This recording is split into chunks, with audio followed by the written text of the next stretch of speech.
I think everyone has that childhood game they'll never quit. They'll always come back for another playthrough or a bit of nostalgia. For me, that game is Dragon Quest Monster Joker. I love that game so much that when I made a video on it, I had to do a challenge run just to go the extra mile. So now I want to cover the sequel. There's just one issue. I don't like Joker 2 very much, and more importantly, I don't know Joker 2 very well.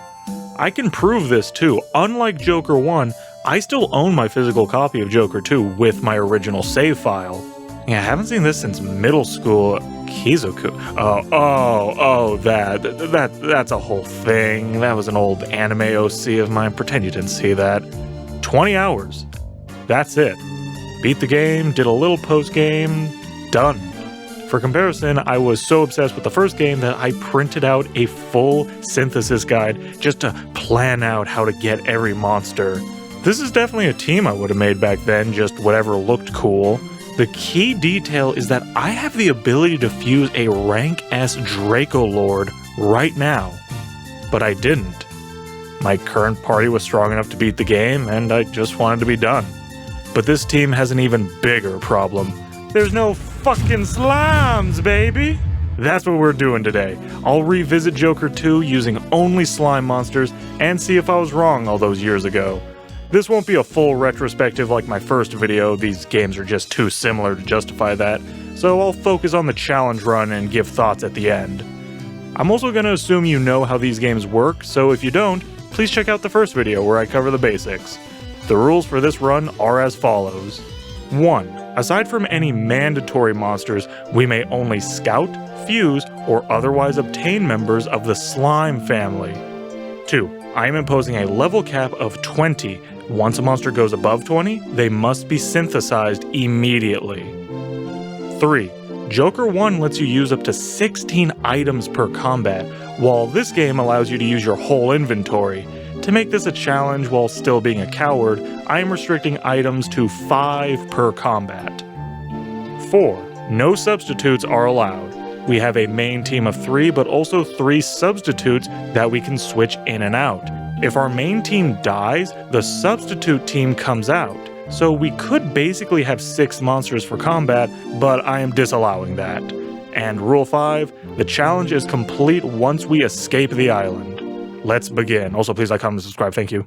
The beginning of Joker 2 is similar to the first. Our hero Giraffe is running away from home to join the Monster Scout Challenge. To do so, he stows away onto an airship, but alas, he is a stinky little boy and gets discovered. The captain is really cool about the situation, but I can tell the other passengers are licking their lips at the possibilities. I am young, I am alone, the only question is, am I excited? We get a job aboard the ship as an errand boy, so we better meet the crew. First we meet Lily Gilder. She's certainly transparent with her wants and needs. I only changed one word of this sentence, and it's not the one you'd expect. Next is Melanie, a would-be idol. You fucking what, mate? You say what? If you're just here to try bangering my mash, you're right better fuck off the edge of my dick. She speaks a strange foreign language, probably Korean, and any good scout should earn their assisting the elderly badge. Confucius say, in early morning, 1 stream make more noise, but 3 stream make more mess. Was that about pee? Was that ancient Chinese piss wisdom? Next is Archie. Hey. Not good at meeting new people. You play video games? Oh yeah, totally. I played Monster Hunter, a lot of Civ recently. Cool. I play more competitive games. You ever try League or Overwatch? No. That's all of our passengers, so let's meet our co-worker, Rory. Boy, don't bother me while I'm working on the Thingamajig 2000. If I get distracted for even a fraction of a second... Oh, pluck me in the hair tonight, we're going down! Our airship mysteriously crashes onto an uncharted island. Rory and I are the only ones who land next to the ship. Boy, we are strung up by our ankles and stuck like pigs out here. We best make for the jungle and rescue the survivors. Unfortunately, we signed an employee contract with an in the event of crash landing on deserted island clause, so yeah, we gotta save everyone. But not alone. We don't get a choice this time around, we get forced to start with a platypunk as our starter. Oh, but would you look at that? Literally the first monster we can scout. We scout up 3 basic slimes, which have taken a minor nerf as they no longer get attack boost but defense boost. We also learn the Zoom spell. In this game, Zoom is for fast travel. And quick note, I literally mentioned in my first video how Joker 1 suffers from not having fast travel, so we're off to a good start. We can finally delve into the first area. Wait! This run is invalid and you have to restart. Are you fucking kidding me? No, says so right here. Aside from mandatory monsters, we can only use slimes, but the platypunk is avoidable. Yeah, I got several hours into the game before I learned your starter is randomly selected from one of the monster types, so I had to restart multiple times to get the bad egg, which turned out to be a blessing in disguise as the bad egg comes with valuable skills, including attack boost. OMG, we were just talking about that. So anyways, this early game footage will be from an invalid run because I just sped past everything on the replay. The first area is called Trepidation. I see the puns haven't gone any better. As for our challenge, there isn't much to talk about in this early game. We haven't even unlocked Synthesis yet, but here's our long-term plan. I want a cleric capable of using buff and heal spells, a good single target DPS, and a good AoE DPS. For now, we just brute force our way forward.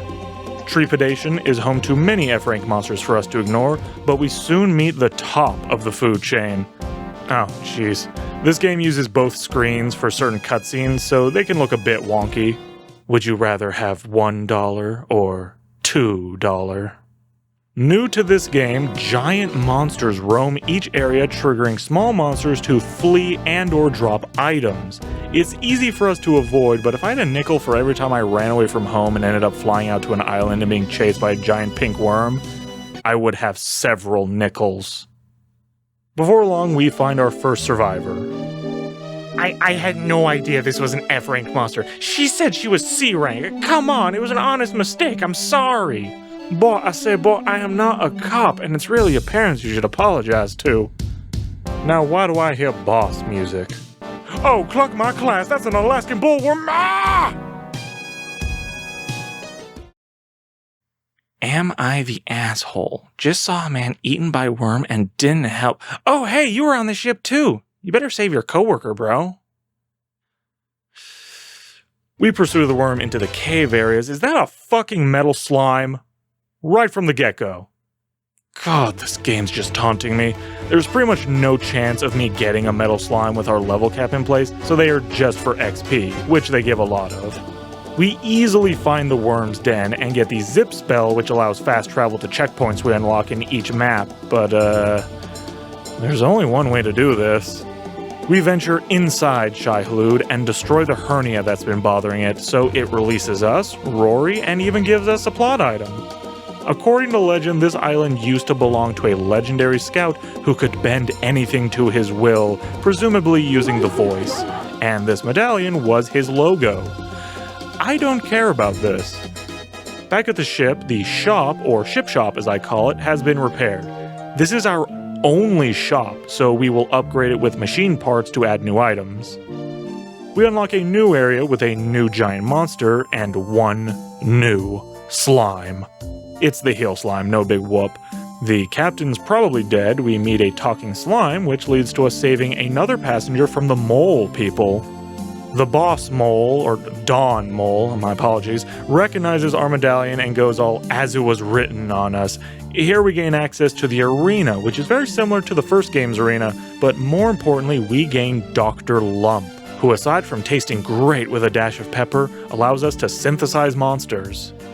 All the male passengers are now saved, but we're going to be living together for a while, so let's set some ground rules. Rory, I know it's just us guys, but you gotta stop walking around naked.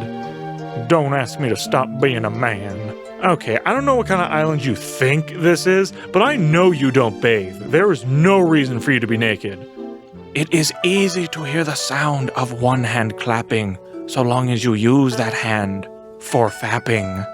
I'm gonna clap you upside the head if you keep eating those fortune cookies. You've had enough!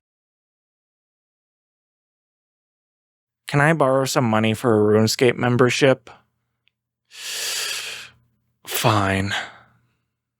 The run also hits a snag here. In Joker 1, you could perform a quad fusion of 4 slimes to get a rank C King slime right at the start of the game. Easily the best way to rank climb. I chose not to do this in my first run so I could enjoy the low-ranked slimes. For this challenge, I wanted to show it off, maybe break the early game. But that quad fusion has been removed. Man, there aren't any other special fusions we can take advantage of, so we just need to progress normally. Even without a King Slime, we easily beat the first arena challenge to enter Isolation where, damn it, she survived. Oh yeah, we finally pick up with the proper run here. The bad egg was fused to make this thing. It's called a Weedy, and somehow it's a slime. We also get a She Slime, classic, but this area has much more valuable slimes. Our first hurdles are the massive ice walls, which we trick the local giant monster into destroying. This opens the way to our prize, a cave containing wild slimes, and occasionally metal slimes. We immediately add a wild slime to the team. Lily eventually finds her lost monster Countess, but we're forced into a battle against the giant monster. It's heavily scripted in our favor, but we get stomped. We prepare for a rematch by fusing a Drake slime and killing a couple metal slimes. The boss seemed vulnerable to Frizz, so I focused that skill tree to unlock the second tier spell Frizzle, which is just enough for us to win. We finally get Lily back to the ship, but we have a problem. I head back to Isolation, and there's no way forward, so I'm kinda stuck. If only the force ghost of a friendly NPC were here to guide me. Ooh, I'm back from the fucking grave! Dr. Snap? I actually go by my first name now. It's Jeffrey, isn't it? It's Jeffrey. Okay, so why are you here? Go back to the arena and just check it out. Ooh. Despite my better judgment, I do this. We have to clear rank E and D to unlock Cragravation, and as the name suggests, these rocks are violent, but lo and behold, these rocks have a slimy center, which is all we care about. Oh shit, bad eggs. The more slimes for fusion fodder, the better. Come on. Come on, give me the egg. Come on, give me the egg. Come on. Okay, we can't get the eggs. But this area is slime heaven. Rubble, wild, angel, dragon. That's a C rank slime. I don't even have a C rank yet. You're coming with me, little buddy. Partway up the mountain, we hear our last passenger in distress. No, I don't want to die. I just want to eat one last thing covered in peas and gravy. Oh, this has all gone mitten up. We can't reach her, but oh shit, Captain's still alive. Flush the drugs. We defeat the monster, giving them trouble, but it pulls the old "my dad can beat up your dad," and unfortunately he's right. Bunny Girl gets bunny napped. The birds fly off to do unspeakable things to her. I mean, what did she expect walking around in that slutty outfit? We're finally in a good spot to get synthesizing, so I take a training montage. As a quick tangent, last video I made multiple jokes about inbreeding being bad, and received multiple comments daring to question me. You want to see inbred slimes? Fine, I'll show you inbred slimes. Look at this poor bastard! The model slime has syphilis thanks to you! And I know syphilis doesn't usually have anything to do with incest, but it's like when one family member gets the cold and within a week they've all got it. We end on Behemoth Slime, Cure Slime, and Snail Slime. With Defense Boost 2 and the Healer skill, he's a tough cleric to beat. We climb to the peak and immediately climb back down to acquire an old friend, the Phoenix Scepter. Our party is ready for the boss, who has a nasty breath attack which I use Insulades to mitigate. Our Behemoth Slime just learned the Tier 3 spell Kafrizz, which makes short work of the Beta Bird, who runs off as the Alpha Bird returns. Emperia just says, oh, follow your destiny or something. I'm getting real sick of this Doom crap. We get back to the ship with a heavily injured captain. McBee. Yes? I'm not gonna make it. Oh, stop talking crazy. No. With this, all the female passengers are now safe. Knock knock, just wanted to check on you two. Hey, I know our goal is to get off the island, but in the event we need to build a tribal society here, just think about it. We go to investigate a new area, but I don't know if I want to be here. I'm a little unsure. Countess is on the loose again, so we fight off the tentacles attacking her. This area does have good slimes, but nothing new. The end of this zone is a squid boss that gets deliciously roasted by Kafriz. Our court-ordered weekend is up, so Countess has to go back to her bitch mother's house, and I only changed one word of the sentence, but it's not the one you're thinking. Ooh, me and my good friend Warden Trump think you should go back to the arena again. Fine. We remake our team with a Bashima slime, which has Frizzmeister, making all Frizz spells cost less MP, a Cyber slime, and a snowman that is somehow a slime. Crackmeister? And Crafty Cracker? Is this thing related to me or something? Plus, Snowmangler would be an incredible slur for white people. I'm sold. Welcome to the team, cousin. We need to clear rank C, B, and A to progress, which we do. Our team is pretty well developed. We have Swoosh and Sizz for AoE damage, Frizz and Zap for single targets, and our Cleric who has healer and defense boost. Having a highly defensive Cleric can feel like easy mode, and nothing shows that better than this. Before going to the new area, I decide to do some side content and go to the missing Lynx Den back in Area 2. This fight goes poorly. I clearly lost. But if the show Cops taught America anything, it's that through the power of crack, all things are possible. Snowmangler just won't die, so the fight drags on forever with his tiny chipped in. It won? Despite all the rules I'm following, I really wonder if this can be considered a challenge run when shit like this happens. I enter the next area, Bemuseum, which is this game's equivalent to the Sun and Moon Temple, confusing ruins maps, similar puzzles, even many of the same monsters. Oh fuck! They aren't supposed to do that! They're supposed to patrol a set path, not chase you! Scared the shit out of me! By insane luck, I encounter a liquid metal slime which sticks around way longer than I thought it would, so we finally hit and exceed the level cap. Time to synthesize our entire party and unlock the level 3 versions of our main skill trees. I even managed to get Whoosh and Sizz level 3 on the Magic Slime, who is a Sizzmeister. The objective here is to find 2 red buttons so we can fight a machine, which allows us to fight a bigger machine, which grants us the Medallion of Merit. Ah, crap. Everyone back at the ship learned force projection from Captain. Giraffe. When are you coming home? We're getting hungry. The DiGiorno won't fit in the microwave and we don't know how else to cook it. You need to come cook it for us. Boy, and I say boy, the laundry's piling up. Okay, I stop by the ship, then go back to the moles for the final challenge. Oh, what now? Confucius say, I'm dead. Like, shortly after you left the ship, I just died. So, I'm going to Nirvana. Goodbye. It's one less mouth to feed. Okay, the final challenge consists of Dawn Mole, who is quite strong alone, but the true hurdle is something I really wish we could get. Kanzar, the giant slime.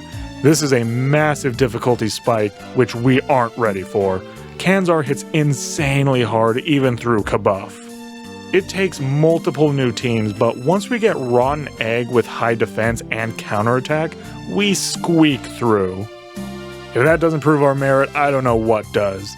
See, the actual plot of this game is that a badass monster exists, it got corrupted, now we gotta uncorrupt it, and that'll fix this whole island's bullshit.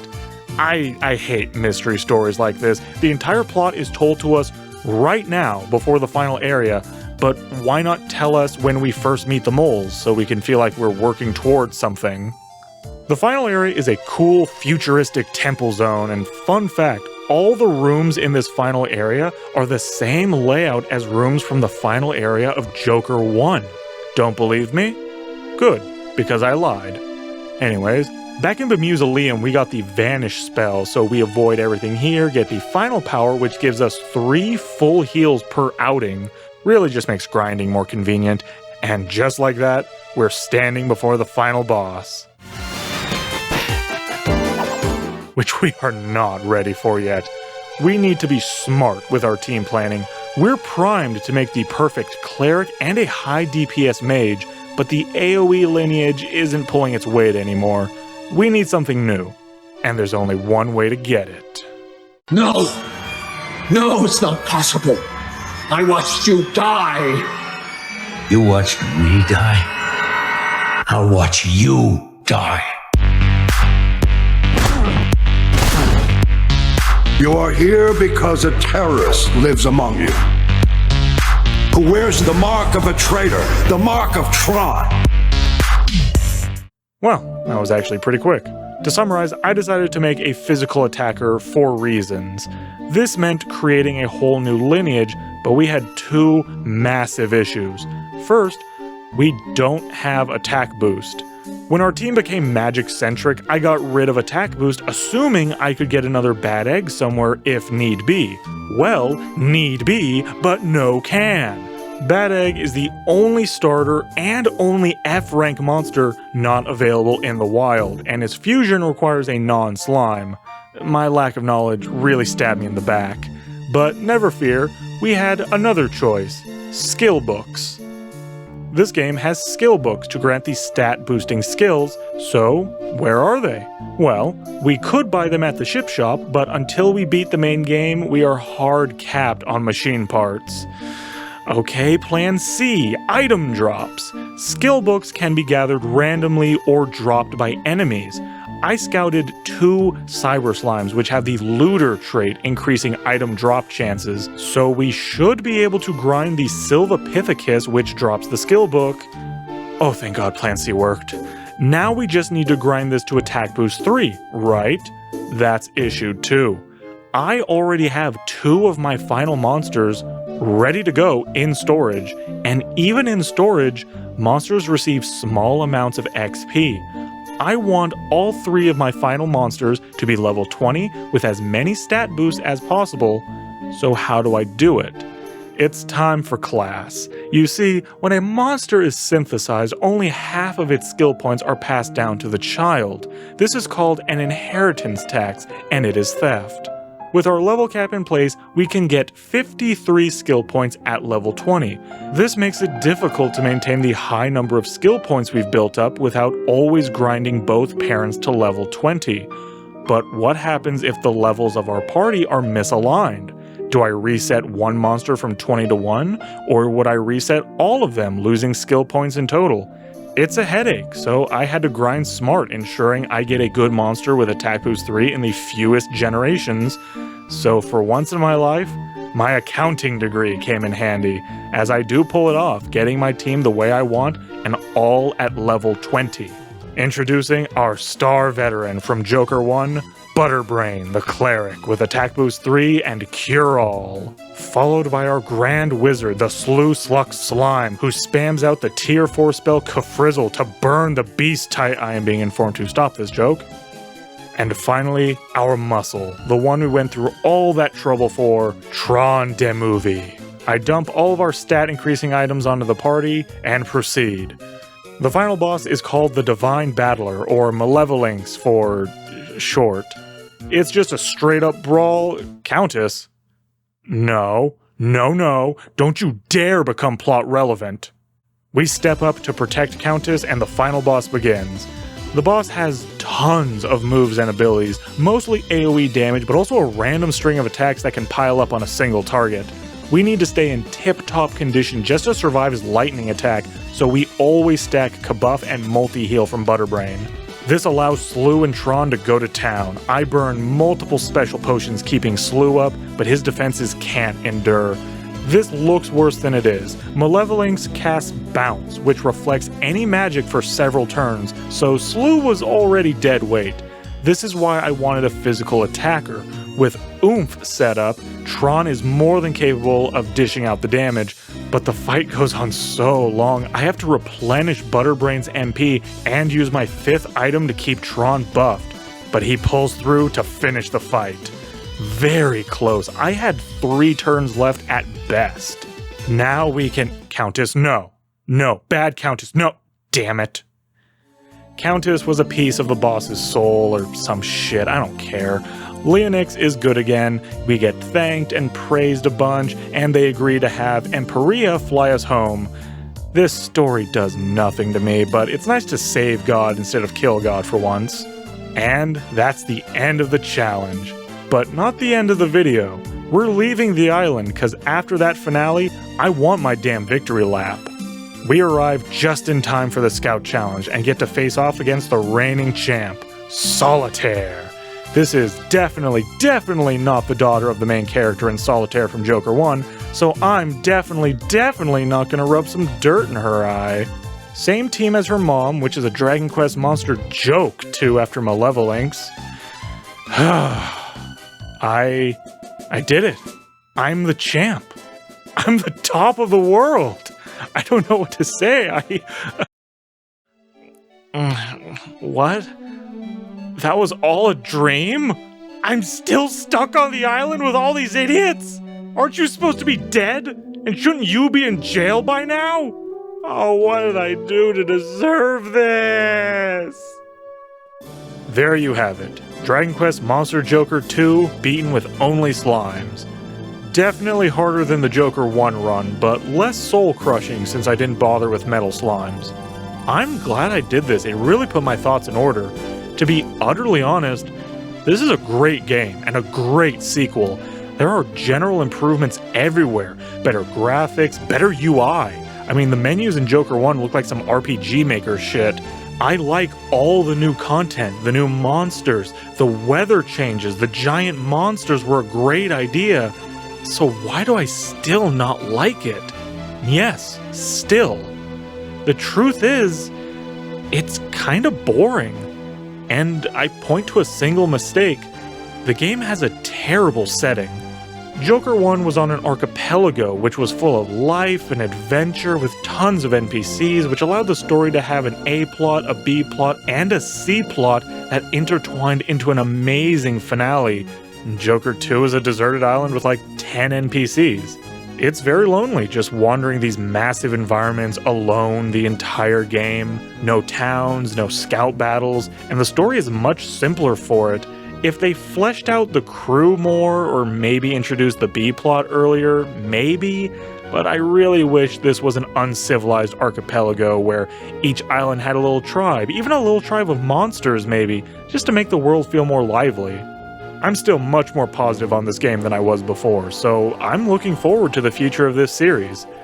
I also want to thank you! To pull back the curtains, the success of the first video meant a lot to me.